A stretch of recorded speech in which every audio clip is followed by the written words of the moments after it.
Un problema de salud pública es la anemia. La anemia es la disminución de las cifras de la hemoglobina o de los eritrocitos por debajo de los niveles considerados normales, de acuerdo a la edad, al sexo o por otro estado fisiopatológico. También hay que considerar la altura, ¿no? Nosotros en Arequipa nos encontramos a un nivel del mar por encima de 2.300 o 2.300, y entonces, de acuerdo a al nivel del mar, nosotros podemos tener 1 gramo más de hemoglobina, ¿ya? Entonces, por decir, si por ejemplo nosotros tuviésemos una hemoglobina de 14 acá y nos vamos a vivir a la costa, entonces ahí tendríamos menos, 1 gramo menos. Entonces, como les menciono, en la epidemiología es un problema de salud pública a nivel de países como en nuestros subdesarrollados, en el África, donde hay problemas hay pobreza, que no, la gente no tiene, hay una ingesta inadecuada de carnes rojas, entonces el paciente presenta anemia. ¿Cuáles son los factores de riesgo? El primer factor de riesgo es la ingesta baja en hierro, ¿ya? La ingesta baja en hierro, luego la baja absorción. La baja absorción está asociada, ya se ha demostrado, a Helicobacter pylori, a pacientes que han sido sometidos a gastrectomías, ¿no? O pacientes que hayan sido sometidos por obesidad a un bypass gástrico, ¿no? Para disminuir el sobrepeso, etc. También hay anemias ferropénicas, dijéramos, por la presencia de parásitos intestinales. También hay anemia cuando un paciente tiene cáncer, hay pérdidas de sangre oculta, que puede ser generalmente del tubo digestivo grueso, de colon.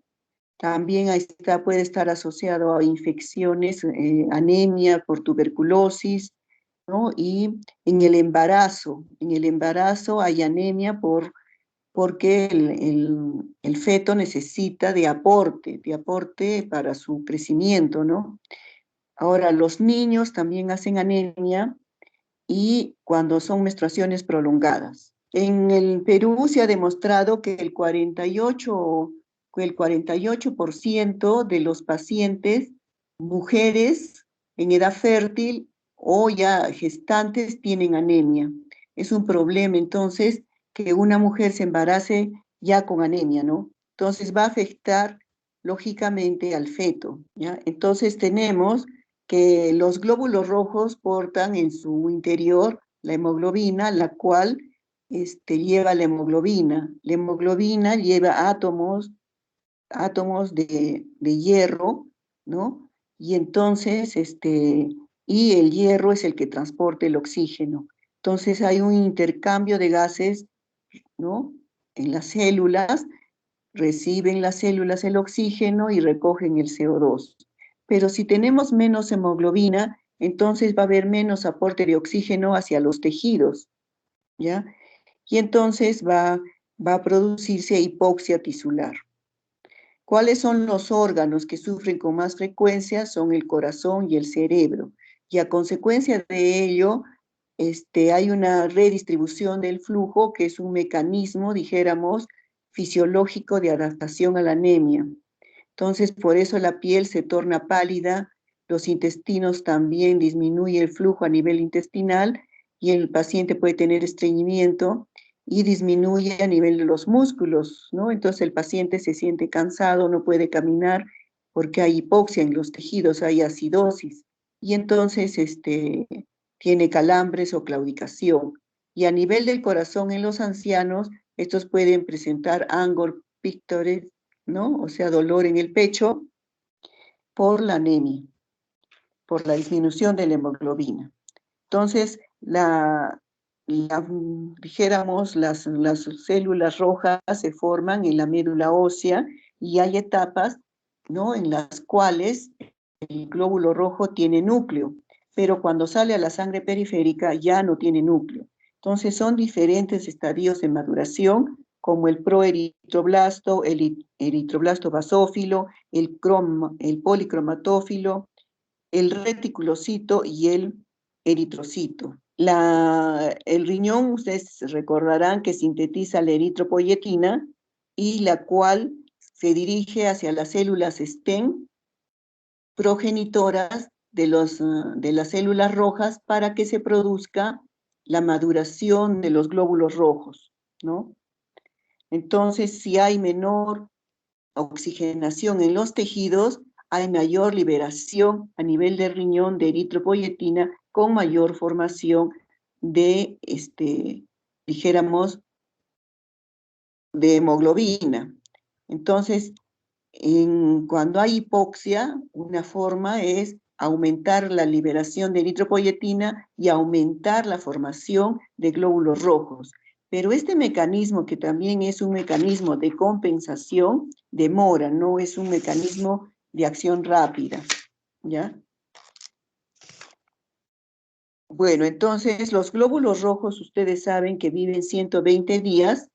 Estos, estos glóbulos rojos que viven 120 días se diferencian, dijéramos, se degradan en hemoglobina, la hemoglobina en grupo E y globina, ¿no? Y y la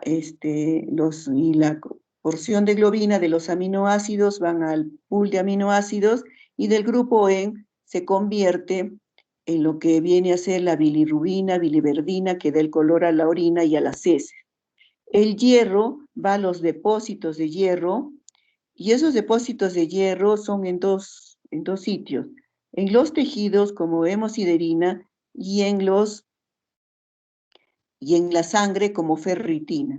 Entonces, dosando ferritina nosotros podemos saber, ¿no?, cuánto de hierro tenemos en la sangre circulante. Pero esta ferritina es una proteína, dijéramos, de inflamación y que también en estados inflamatorios infecciosos aumenta la ferritina. Entonces, a veces podría darnos una información no muy bien adecuada. La falta de aporte de oxígeno hacia los tejidos, ¿no? Por una dieta inadecuada, puede ser, por una dieta inadecuada, como hemos dicho, si uno no come carne, entonces el paciente va a tener anemia. Y esa es la primera causa. También puede ser por una ligadura prematura del cordón umbilical. Ahora saben que se tiene que esperar un poco. Cuando yo era interna, no era así. Inmediatamente era cortar el cordón umbilical. Puede haber también los niños que nacen prematuros. Estos niños que nacen prematuros también tienen anemia. Puede haber falta de absorción por diarrea crónica, un síndrome de mala absorción, una resección intestinal. Entonces, falta de aporte, que no comas carne, los vegetarianos puros, o debido a la condición socioeconómica baja que hace que el paciente no pueda comprar alimentos como las carnes rojas o las vísceras que tienen hierro, ¿no? El aumento de los requerimientos, como hemos mencionado, el crecimiento rápido en los niños de un año a otro, ya incluso la ropa ya no les sirve, ¿no? Y entonces el crecimiento rápido en la adolescencia, ¿no? Y aumento de las pérdidas cuando hay sangrado digestivo en los hombres y cuando hay las menstruaciones abundantes en las mujeres, o a veces la presencia de epistaxis, ¿no? La presencia de epistaxis o hemorroides que sangran y el paciente todos los días que va al baño sangra. Y entonces sangrado crónico lleva a un tipo de anemia crónica. Entonces podríamos hablar nosotros de dos tipos de anemia, ¿no? Aguda y otra crónica. La crónica, como su nombre lo dice, es por pérdidas en una mujer en la época menopáusica o premenopáusica, perdón, premenopáusica, las menstruaciones son abundantes y le llevan a la anemia, ¿ya? Y entonces un hombre que tenga hemorroides, sangra todos los días y entonces también lleva a anemia. Entonces esa es crónica. Por decir, un accidente de tránsito y entonces hay un abdomen agudo quirúrgico con acumulación de sangre y entonces también esa es una anemia aguda, ¿no? ¿Entendido? Muy bien. Entonces, ¿cuáles son los mecanismos? ¿No? A nivel circulatorio tenemos el aumento del gasto cardíaco. La viscosidad de la sangre está disminuida, ¿ya? Puede haber retención de líquidos, hay disminución del volumen sanguíneo con disminución de la hemoglobina por disminución en la síntesis. El transporte de oxígeno va a estar disminuido, en algunos casos puede haber hasta acidosis, ¿ya? Muy bien. Entonces, ¿cuál es el cuadro clínico?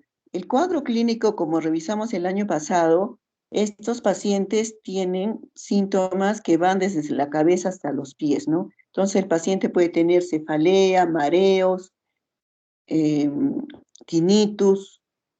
En las mucosas van a estar, la lengua va a estar depapilada, puede haber queilitis, glositis.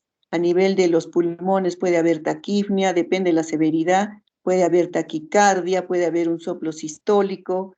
A nivel intestinal puede haber estreñimiento, ¿ya? Puede ver en los niños, se menciona como el hierro participa en los ciclos de Krebs, en todos los de fosforilación oxidativa, entonces los niños van a tener falta de concentración, ¿no? En el colegio y entonces disminución en el aprendizaje porque la formación de neurotransmisores necesita de hierro.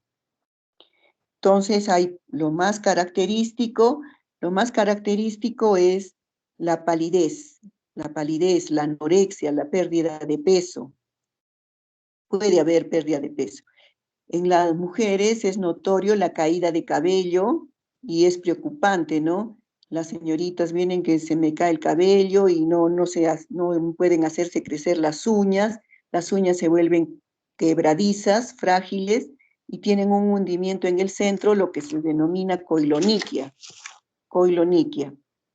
Entonces, ¿qué hacemos nosotros para un paciente cuando tiene anemia? Entonces pedimos el hemograma, vemos el nivel de hemoglobina, el recuento de Matías, el hematocrito, las constantes corpusculares y también pedimos la capacidad total de fijación de hierro, ¿no? TIBC en inglés, que es de 300 a 350 microgramos por 100 mililitros, la transferrina, que es la proteína transportadora de hierro, y la ferritina, que es el depósito. Entonces, ¿cuál es el valor normal? Es de 13 a 150, ¿no? Más o menos, dependiendo más o menos 2, pónganle. Entonces, si el paciente tiene 8 de ferritina, es una anemia ferropénica. Si tiene 3 o puede tener 0, depende de la severidad. Entonces, hay un cuadrito muy interesante. Si los depósitos de hierro están en 0, la ferritina es menos de 15. Si los depósitos de hierro están en 1 a 300, la ferritina puede estar de 15 a 30. Si los depósitos están de 300 a 800, puede estar la ferritina de 30 a 60. Y si los depósitos de hierro están de 800 a 1000, la ferritina está dentro de límites normales, ¿ya? También se habla de sobrecarga de hierro cuando es mayor de 1000, mayor de 1000. Muy bien, entonces en el enfoque de anemia tenemos la patogenia, ¿no? La disminución en la producción. ¿Qué quiere decir? Que hay síntesis, está disminuida, como en la anemia ferropénica, en la talasemia, en la enfermedad, anemia por enfermedad crónica. En la síntesis de DNA tenemos cuando falla la síntesis del DNA por la anemia megaloblástica. Debemos recordar que el ácido fólico y la vitamina B12 participan en la síntesis del DNA en la formación de uridín atimidilato. Y entonces, si tenemos deficiencia de ácido fólico y B12, hay alteración en la síntesis del DNA, imaginan, de todas las células, y hay anemia megaloblástica. La siguiente. Otro enfoque es de las anemias es por los índices eritrocitarios. En muchos lugares, como vamos a ver en nuestra realidad, no hay cómo hacer dosaje de ferritina, etcétera, y entonces tenemos las constantes corpusculares. Entonces la anemia se divide en microcítica, macrocítica o normocítica, normocrómica. Microcítica, ¿cómo sabemos? Cuando el volumen corpuscular es menos de 80. Entonces ahí, como les dije a mis alumnos, en práctica son 5 causas, ¿no? Ferropénica, talasemia, algunos casos de anemia sideroblástica, o sea, anemias refractarias, enfermedades crónicas, intoxicación por plomo, intoxicación por aluminio. En la macrocítica, el volumen corpuscular va a estar mayor de 100, mayor de 100. Entonces, en la anemia megaloblástica, también puede haber en la mielodisplasia, cuando el paciente está enferma del hígado, en el hipotiroidismo, cuando recibe quimioterapia, por ejemplo, el metrotexate está asociado, ¿no? Y anemias normocíticas es la anemia por enfermedad crónica. Ustedes saben que cualquier enfermedad crónica puede llevar anemia, entonces desde las infecciones hasta los procesos de cáncer, ¿no? Entonces, la enfermedad renal crónica te da anemia, pero la anemia crónica llega hasta 10. Los nefrólogos entonces se asustan cuando ya la hemoglobina comienza a bajar a 8, a 7, entonces ya no es una anemia normocítica normocrómica y hay que estudiarla, ¿ya? Entonces ahí tenemos que pueden ser pérdidas agudas o pérdidas crónicas y aplasia medular te da una anemia normocítica normocrómica. Entonces, muy bien, en el enfoque general de las anemias, ¿qué es importante saber? Es importante saber, es importante que nosotros hagamos una historia clínica con los síntomas y signos que presenta el paciente y al final hacemos el síndrome, ¿no? Luego en la exploración física vamos a encontrar la queilitis, vamos a encontrar la glositis, las uñas quebradizas, el paciente el cabello seco, quebradizo, ¿no? Y básicamente eso, ¿no? Y si le encontramos en el corazón puede haber taquicardia, puede haber taquipnia. Los exámenes auxiliares pedimos nosotros un hemograma completo, como les dije, las constantes, los reticulocitos. ¿Para qué nos sirven los reticulocitos? ¿Qué son los reticulocitos?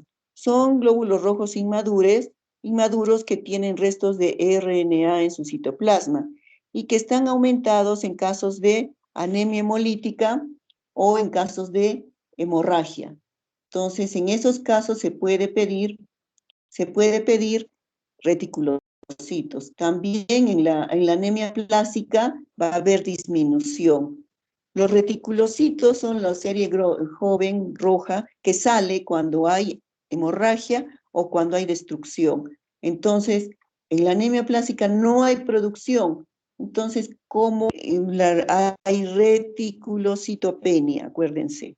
También es importante medir el grupo de sangre y el hernia.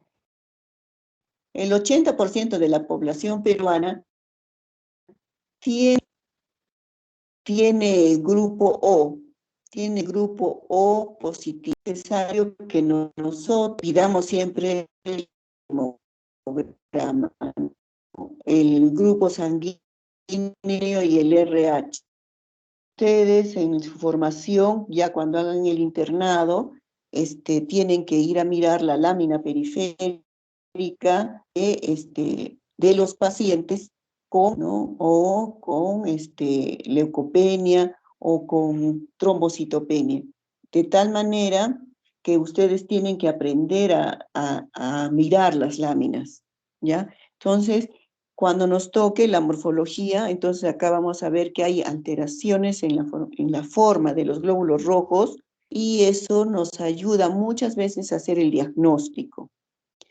El índice de producción eritrocitaria se saca calculando, ¿no?, el porcentaje de reticulocitos, el hematocrito del paciente y el hematocrito normal, ¿no? Entonces hay tablas, cuando el paciente tiene 15 de hemoglobina, en la práctica se multiplica por 3, son 3 por 5, 15, son 45, ¿no? Ese valor de los reticulocitos es de valor normal, es de 2.5 a 2. Luego, ¿en qué caso se hace la se habla de la médula ósea. Si hace el estudio de la médula ósea, el paciente no responde al tratamiento o puede estar acompañado de leucopenia. En anemia, casi la médula ósea. Cuando hay anemia en la mielodisplasia, en la anemia plástica, en la anemia por enfermedad crónica también, etcétera, etcétera. Ahora hay un examen que no hacemos en el hospital, que es los receptores de transferrina, pero que sí se pueden hacer en la forma particular. Entonces el paciente con anemia ferropénica tiene los receptores elevados, ¿no? Porque esos receptores van vacíos, entonces van a estar incrementados, ¿no? Entonces, como cuando hay lugares de votación, ahora que estamos en elección, va a haber muchos lugares, van a estar vacíos y pocos electores. Entonces, igual acá los receptores están aumentados porque para tratar de capturar el poco de hierro que ingresa con la dieta. La siguiente. El tratamiento va a ser de acuerdo al tipo de anemia. Si es una anemia ferropénica, nosotros podemos dar el hierro oral y podemos dar hierro intravenoso. Se da el hierro cuando el paciente no tolera la vía oral.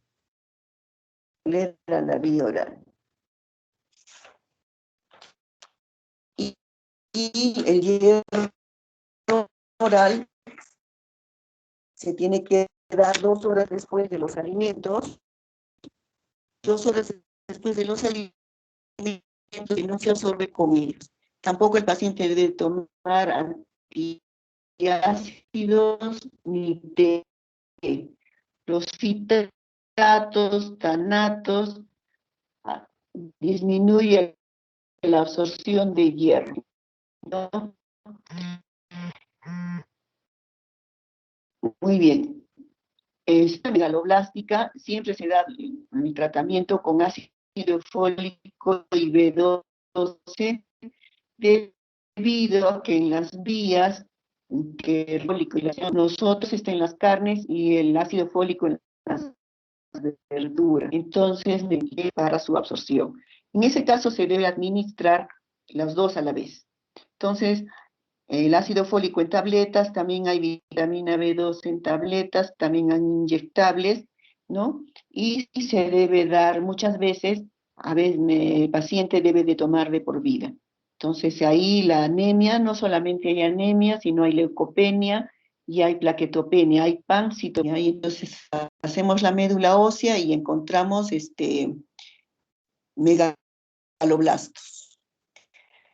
Ya, en la anemia plástica es totalmente diferente, el tratamiento, el mejor tratamiento que es el trasplante de médula ósea, y en la anemia por enfermedad crónica es tratar la enfermedad de fondo, básicamente, ¿no?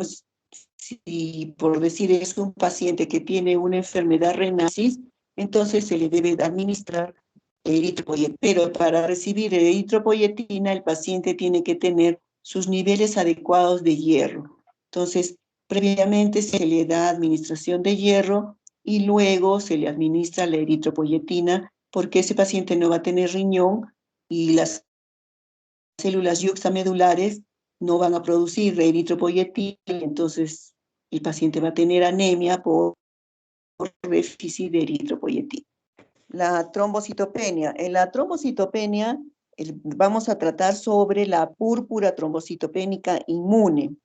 Púrpura trombocitopénica inmune, es decir, un trastorno adquirido de las plaquetas, ¿no? Es un desorden inmune en el cual hay destrucción de plaquetas, pues pasa a la siguiente, por un mecanismo inmunitario.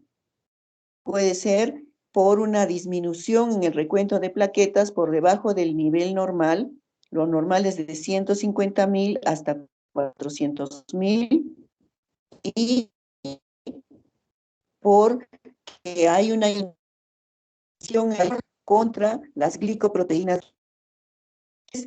¿Cuándo es relevante la trombocitopenia? Cuando el paciente ya tiene menor de 10.000, el sangrado por cualquier vía, ya las trombocitopenias pueden ser constitucionales o adquiridas, o primarias o secundarias. Ya, el riesgo hemorrágico depende del, dijéramos, del nivel de plaquetas, ¿no? Entonces, depende del nivel de plaquetas. Como les digo, si es menor de 20.000, empiezan a aparecer ya petequias, equimosis, aunque puede estar en 50.000 y presentar el paciente sangrados. Entonces, pero sí hay una correlación entre el nivel de sangrados y el recuento de plaquetas, ¿ya? El sangrado es de piel y mucosas, entonces lo que aparecen son petequias en miembros inferiores y sangrados por las fosas nasales, por las encías. Si es una señorita puede sangrar por la menstruación, y si es un hombre puede haber un sangrado digestivo, puede haber hematuria.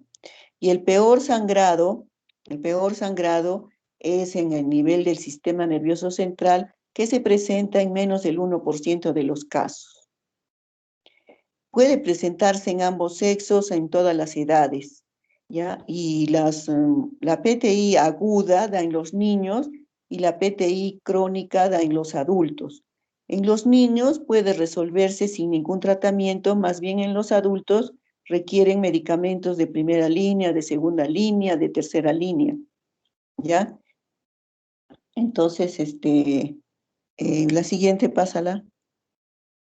Debemos recordar que esta enfermedad se diagnosticó en 1735. No pensábamos ni nacer nosotros, por Werloff. Entonces se llamaba enfermedad de Werloff, ¿ya? Es una enfermedad en la cual la edad, como les digo, hay en niños, es la PTI aguda, y en adultos. El sexo es igual en ambos, y el motivo de la consulta son los sangrados, ¿no? Hay que ver el antecedente de diátesis. A veces los padres minimizan, ¿no? Algunos, y el paciente tiene pequeños sangrados al lavarse los dientes o sangraditos por la nariz, etcétera. También hay que ver la historia familiar, ¿no? La localización, la gravedad de la hemorragia. El patrón agudo, como les digo, es generalmente en los niños o crónico. Depende, entonces, debemos de preguntar siempre cuando vemos un paciente con púrpura trombocitopénica o con plaquetas bajas, debemos de ver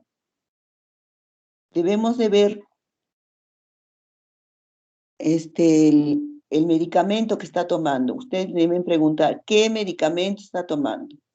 Por decir,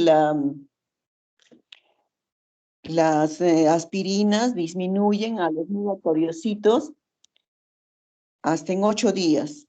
Todos los antiinflamatorios. Hay antibióticos que disminuyen las plaquetas, los quimioterápicos. Entonces debemos de preguntar sobre los fármacos. De ahí tenemos que ver a los antiinflamatorios. Debemos de pedir qué medicamento. Potencialmente tienen que saber que cualquier medicamento puede producir trombocitopenia. El alcohol, ¿no? Cualquier bebida alcohólica puede producir trombocitopenia. Las transfusiones masivas también pueden llevar a plaquetopenia. El uso de heparina regular. Se ha visto que son anticuerpos contra la heparina, y estos se fijan por inmunocomplejos a las plaquetas. Luego esto, al pasar por los macrófagos del vaso o del hígado, se destruyen. En cirugías recientes, en pacientes con VIH, en las vacunaciones con virus vivos, ¿no? En el COVID se ha visto de que algunas vacunas producen plaquetopenia, ¿no? Es la Sinopharm, ¿no? Pero felizmente no nos ha pasado nada. Ya, la siguiente. Usualmente, entonces, como les digo, los sangrados son en piel y mucosas, púrpura, epistaxis, menorragia, gingivorragia, pero a veces el paciente lo detecta, es asintomático y por un examen de rutina, ¿no? Puede observarse sangrado en menos del 1% de los pacientes. La siguiente. La historia natural de los casos pediátricos es aguda en el 90% de los casos y se autolimita, ¿no? Entonces, estos niños han tenido previamente una infección viral de 15 días antes y luego aparecen las petequias. Entonces, le hacemos un hemograma y encontramos plaquetopenia. Entonces, los padres inmediatamente lo llevan al hospital y si son padres aprensivos, ¿no? Entonces hay que darle un poquito de corticoides. Pero generalmente se resuelve solo. En adultos el curso es crónico y no es incurable, ¿no? La resolución espontánea es rara, o sea, el paciente va constantemente al hospital cada mes, entonces se vuelve pues dijéramos, caserito del hospital, ¿no? Es una PTI, dijéramos, muy sangrante y entonces el paciente continuamente, entonces una vez al mes, entonces constantemente tiene que ir al hospital porque él mismo se da cuenta, comienza a sangrar. La siguiente. Las trombocitopenias constitucionales, las congénitas, súbele un poquito, tenemos las macrotrombocitopenias sin disfunción valorable, están asociadas a inclusiones en los leucocitos como el síndrome de Alport, May-Hagley, y las de la membrana plaquetaria son que faltan algunas glicoproteínas de las membranas, la trombastenia, el síndrome de Bernard-Solier, la trombastenia de Glassman y otros efectos de las glucoproteínas o algún defecto de una actividad procoagulante. ¿Ya? La siguiente. Esta patología intraplaquetaria, recordemos que en las plaquetas existen los gránulos densos, los gránulos alfa, existen también receptores para los factores de coagulación y existen también, tienen el tromboxane, el cual es un vasoconstrictor potente y tiene prostaglandinas, ¿no? En la megacariocitopoiesis se produce en la médula ósea y las plaquetas vienen a ser fragmentos nomás de los megacariocitos. Y a veces en estas constitucionales o primarias congénitas hay ausencia de radio o aplasia del radio, desaparece, no tienen el hueso de radio. Hay anomalías complejas o de mecanismos no bien conocidos, como el de Wiskott-Aldrich, también que es una trombocitopenia constitucional. La siguiente. Las adquiridas o secundarias o centrales. Puede haber afectación global de la hematopoiesis por una supresión o hipoplasia, una médula hipocelular, como es la anemia plástica, con hematopatías malignas, por decir, cuando hay una leucemia, un linfoma, un mieloma, puede haber trombocitopenia. Hematopoiesis ineficaz quiere decir que las células que se producen son deformes, ya entonces eso se denomina mielodisplasia. Displasia es defecto en la formación de las series, ¿no? Entonces, son células defectuosas, no anormales, sino defectuosas. Y la hemoglobinuria paroxística nocturna, que es un defecto del complemento. Puede haber afección megacariocítica predominantemente y puede hacer que no haya megacariocitos. Entonces, hay ausencia de los megacariocitos y entonces produce una púrpura trombocitopénica. O puede ser una trombocitopénica cíclica refractaria, ¿no? Súbelo un poquito, por una infección. La siguiente. Ahora, también se clasifican en inmunes y aloinmunes. En inmunes tenemos las autoinmunes, la púrpura trombocitopénica inmune, o autoinmune, o idiopática, ¿no?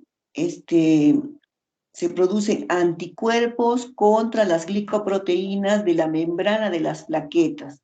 Entonces, el mecanismo es que la plaqueta está rodeada de anticuerpos contra sus glicoproteínas y al pasar por los receptores FC de los macrófagos del vaso del sistema retículo endotelial, es destruida, es reconocida como extraña. ¿Y esta quién es? Dice, ¡pah! Y se la destruye. Al destruir la plaqueta que viene rodeada por anticuerpos, disminuye en la sangre el número de plaquetas.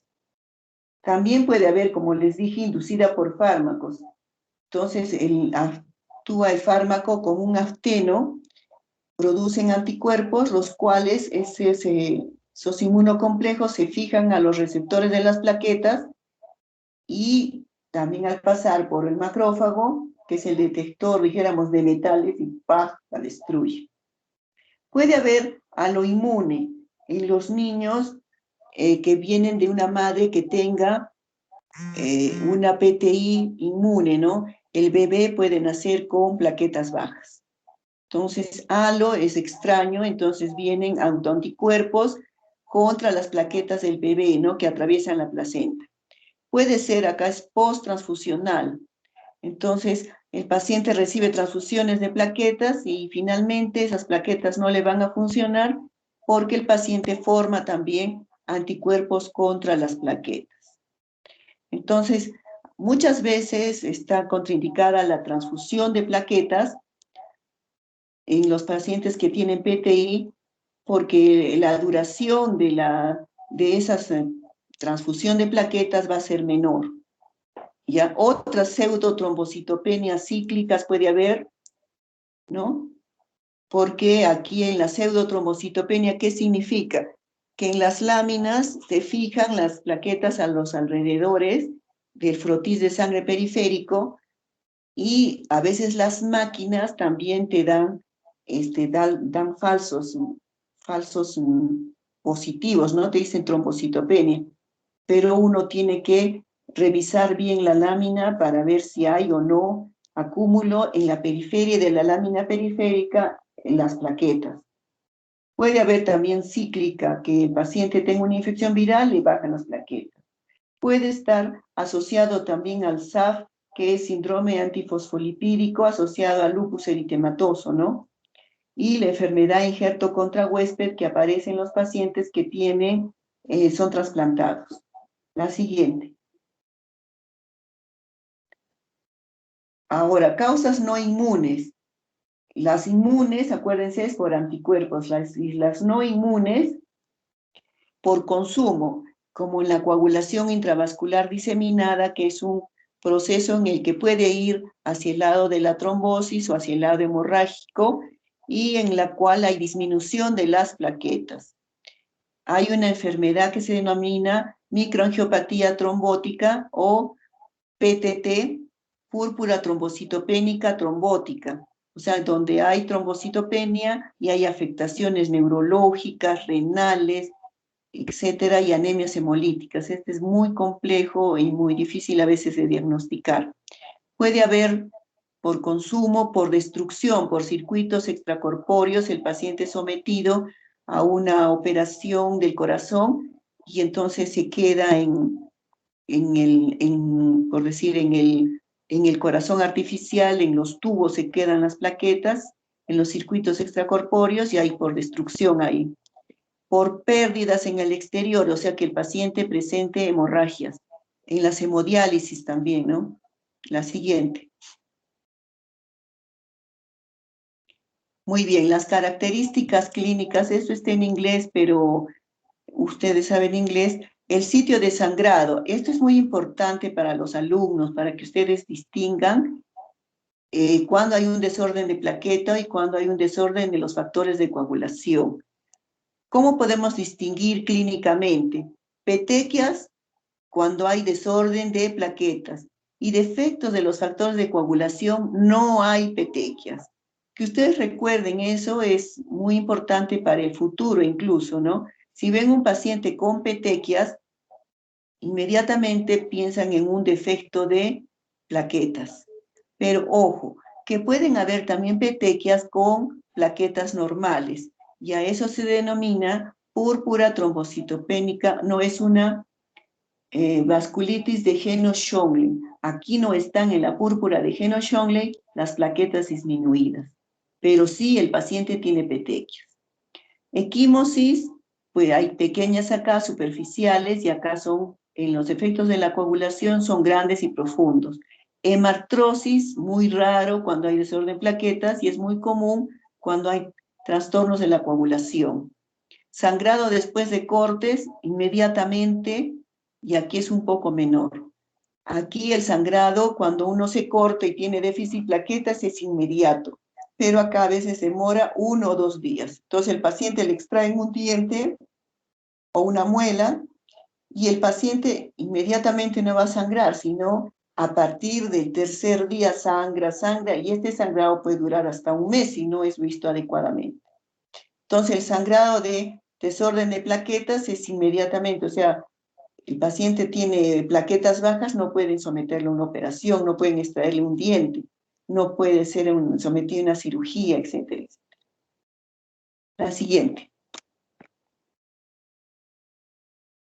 Análisis. Entonces, si encontramos un hemograma en la cual hay una trombocitopenia aislada, los leucocitos van a estar normal, la hemoglobina va a estar normal o ligeramente disminuida porque ha habido sangrado. El frotis va a haber agregación de plaquetas, es lo que tenemos que revisar. Plaquetas gigantes, inclusiones leucocitarias, macro, eso es cuando hay problemas congénitos, ¿no? Macrotrombocitopenia hereditaria, linfocitos atípicos en el caso que fuera una mononucleosis, una virosis. Puede haber poiquilocitosis, policromatofilia, ¿no? En los pacientes con anemia. Puede haber macrocitos en la anemia megaloblástica, esquistocitos o parásitos que son los esquistocitos por de la malaria en el análisis, ¿no? Del frotis de sangre periférica. Ya, la siguiente. Exámenes complementarios. Debemos de pedir un perfil de coagulación. Ya sabemos cuáles son el tiempo de protrombina, el tromboplastina, trombina, fibrinógeno, dímero D y NR. Debemos de pedir el anticoagulante lúpico cuando sospechamos de lupus y las pruebas para el síndrome antifosfolípido como son la anticardiolipina, la beta-2 glicoproteína, etc. Y autoanticuerpos que son dirigidos contra las histonas en el caso que sospechemos de una colagenosis, es decir, de un lupus. Debemos de pedir virus a todos para el virus del HIV. Debemos de pedir para hepatitis asociada a hepatitis B, C, el Epstein-Barr, el citomegalovirus, el parvovirus B19 para la anemia plástica, y debemos de pedir la prueba de Coombs o prueba de antiglobulina directa. Hay un síndrome denominado Evans en el que el paciente tiene anemia hemolítica y púrpura trombocitopénica inmune, entonces se debe hacer la prueba de Coombs. La siguiente. Debemos de pedir también función tiroidea, ¿no? En casos hay disfunción tiroidea que puede estar asociada a plaquetopenia. Si encontramos hiperesplenismo, ya no pensamos en una púrpura trombocitopénica inmune. Pensamos, en primer lugar, en un cuadro de cirrosis, ¿no? Que crece el vaso. Entonces, en la mañana expusieron bien el grupo y hiperesplenismo no hay en una púrpura trombocitopénica inmune. ¿Dónde hay? En la cirrosis. El hígado se enferma y el vaso crece, ¿no? ¿Qué vamos a encontrar en la médula ósea? Vamos a encontrar la serie megacariocítica aumentada, aquí es aumentada. Y se necesitan estudios no ultraestructurales para las trombocitopenias constitucionales. Entonces, la siguiente. Entonces, aquí hemos dicho púrpura trombocitopénica inmune, se debe a anticuerpos que puede ser IgG o IgM, que se relacionan con sitios antigénicos de la membrana plaquetaria. La IgM puede fijar complemento y causar una destrucción acelerada a través de la fagocitosis por el sistema retículo endotelial en el vaso y en el hígado. Ese es el mecanismo de la destrucción de las plaquetas cuando hablamos de púrpura trombocitopénica inmune. La siguiente. Las leucemias agudas son, vamos a ver, la más frecuente, que es la leucemia linfática aguda en los niños. Ya es la más frecuente en la infancia. El pico de presentación es de 2 a 5 años. Es el 80% de todas las leucemias en la edad pediátrica y el 25% de los tumores entre la edad de 15 a 19 años.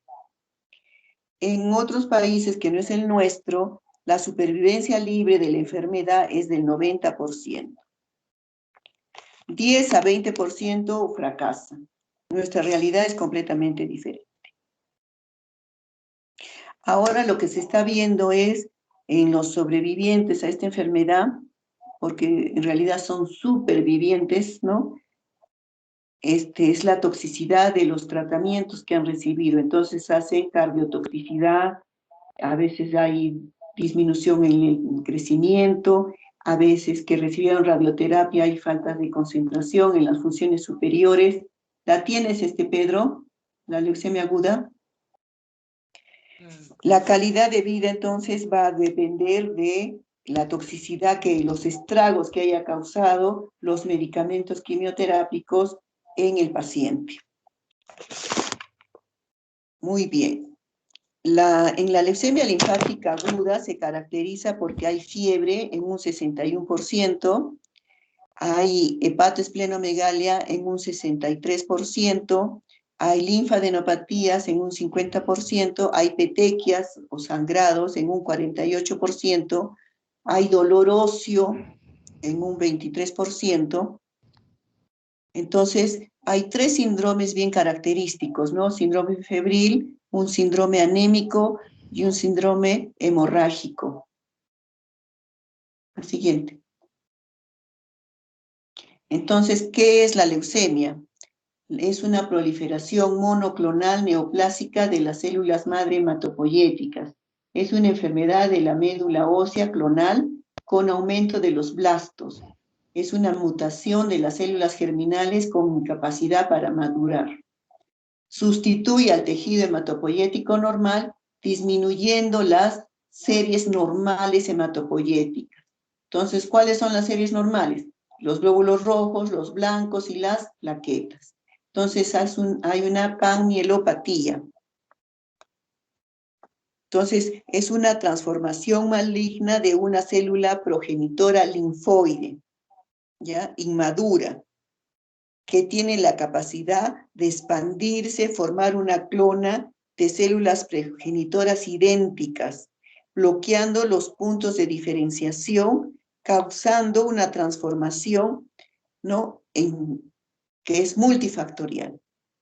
¿Ya? La siguiente.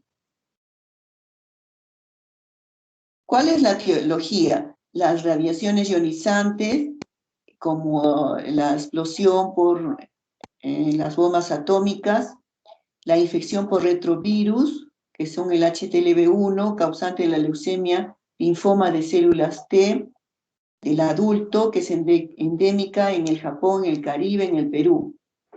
En los gemelos univitelinos, 20% hay posibilidad de que el otro gemelo presente. Hay inestabilidad cromosómica en los pacientes que tienen anemia de Fanconi, ataxia telangiectasia, y estos pacientes tienen mayor posibilidad de hacer leucemia aguda. Los pacientes con síndrome de Down incrementan el riesgo de leucemia aguda en 10 a 20 veces respecto de la población normal. En lo que yo he visto en mi experiencia, hemos tenido 3 pacientes con Down y los 3 hicieron, o sea, claro, los 3 tuvieron leucemia, por eso los conocimos, ¿no? Qué lástima. Factores químicos tenemos el benceno, el cloranfenicol. Lo siguiente.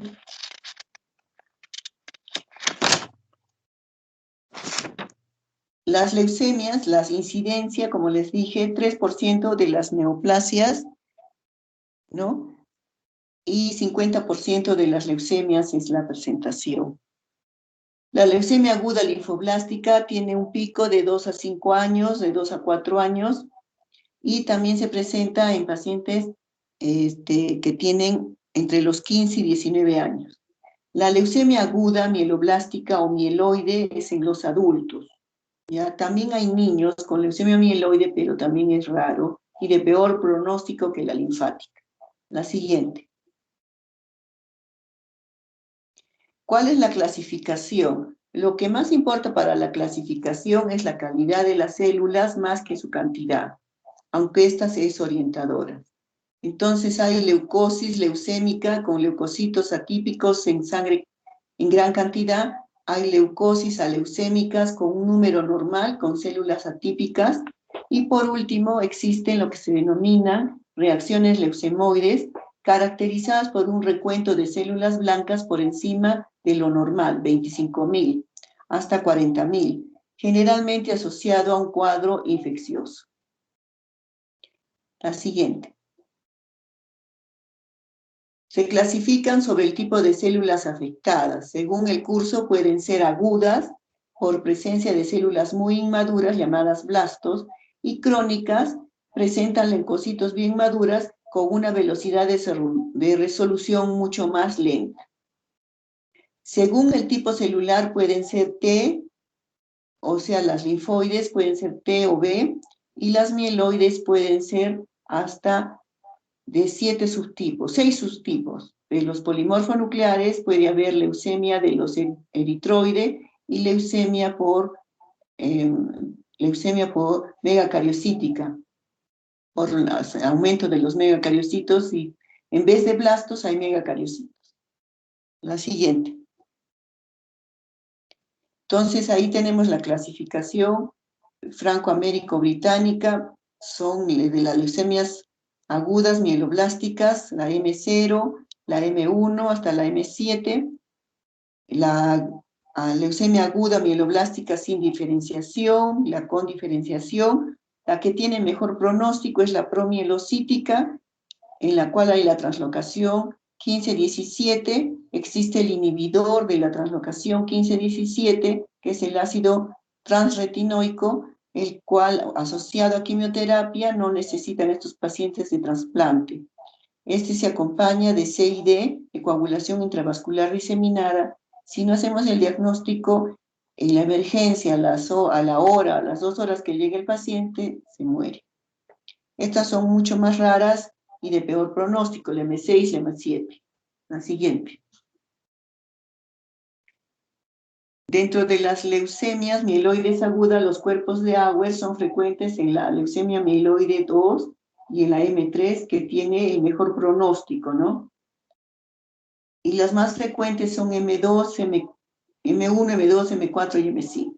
La siguiente. La clasificación franco-américo-británica para las leucemias linfoides son L1 cuando se parecen a los linfocitos, son blastos pequeños con escaso citoplasma.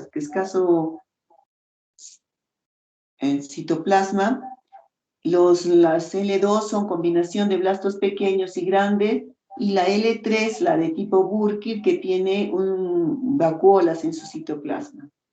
Ahora el diagnóstico es morfológico mirando al microscopio, ¿no? Esto se hace con un 80% de resolución, es lo que tenemos que aprender en la residencia. Pero existe en la actualidad la citometría de flujo, lo cual ayuda mucho a la diferenciación para poder tipificar exactamente de qué se trata. La siguiente. Las translocaciones. El 80% de las leucemias tienen alteraciones genéticas o del cariotipo. ¿Ya? Dentro de las más importantes, ¿no? Tenemos el estirpe B, la translocación 822, 814 y el 28. Ahí está el gen CEMIC en el 8. Otras translocaciones que se han documentado, tenemos la 119, la 922, la de estirpe T, tenemos la 1114, la 1014, la 714, 814, 7917.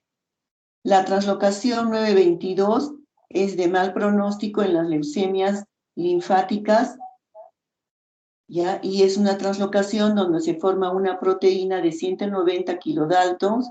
Existe un inhibidor de la translocación 922 que se usa actualmente unido a la quimioterapia, ¿no? Que son el imatinib de primera línea, luego el dasatinib y el nilotinib. ahora han aparecido de tercera línea, ¿no? Que no disponemos todavía en nuestro servicio. La siguiente. Además de estas alteraciones, puede encontrarse un aumento o disminución del número total. Hiperdiploidía, cuando tienen más de 46, tienen 51 cromosomas, o hipodiploidía. La hiperdiploidía es un mejor pronóstico, ¿ya? Pero está mencionando, se menciona en los estudios, los que tienen hiperdiploidía tienen mejor pronóstico. La translocación 1221, al parecer, tiene un buen pronóstico y tiene buen pronóstico en las leucemias de estirpe B. La siguiente. En la clínica, hemos mencionado 3 síndromes que acá están, ¿no? Es un síndrome infiltrativo o de desplazamiento medular, de hay anemia, hay infecciones y hay hemorragias. Que ustedes se acuerden estos 3 que pueden presentarse en el mismo paciente, o pueden presentarse 2 o solamente 1, ¿ya? Además, en el examen físico vamos a encontrar hepatoesplenomegalia, adenopatías, el paciente se va a quejar de dolor, puede haber infiltración al sistema nervioso central, que es de mal pronóstico, puede haber masas mediastínicas, como el caso que les presentamos cuando es una leucemia de tipo T, hay hiperplasia de las encías en la M4 y en la M5, y hay infiltración de los testículos en la leucemia linfática aguda, que puede ser el debut, ¿no?, en los niños. La siguiente. Ustedes saben que los niños que tienen mejor pronóstico son cuando son menores de 1 a 19 años. Ponla esto acá. Luego tenemos el ser varón es mal pronóstico. Los niños que tienen leucemia tienen mal pronóstico. Después, los que tienen translocación 922, también el más pronóstico. También tiene mal pronóstico los que tienen mayor de 10 años o mayor de 15. También tiene mal pronóstico los que debuten con infiltración al sistema nervioso central o tengan compromiso de los órganos genitales. Solamente el 5% de los niños tienen la translocación 922. En los adultos es 25%. La siguiente.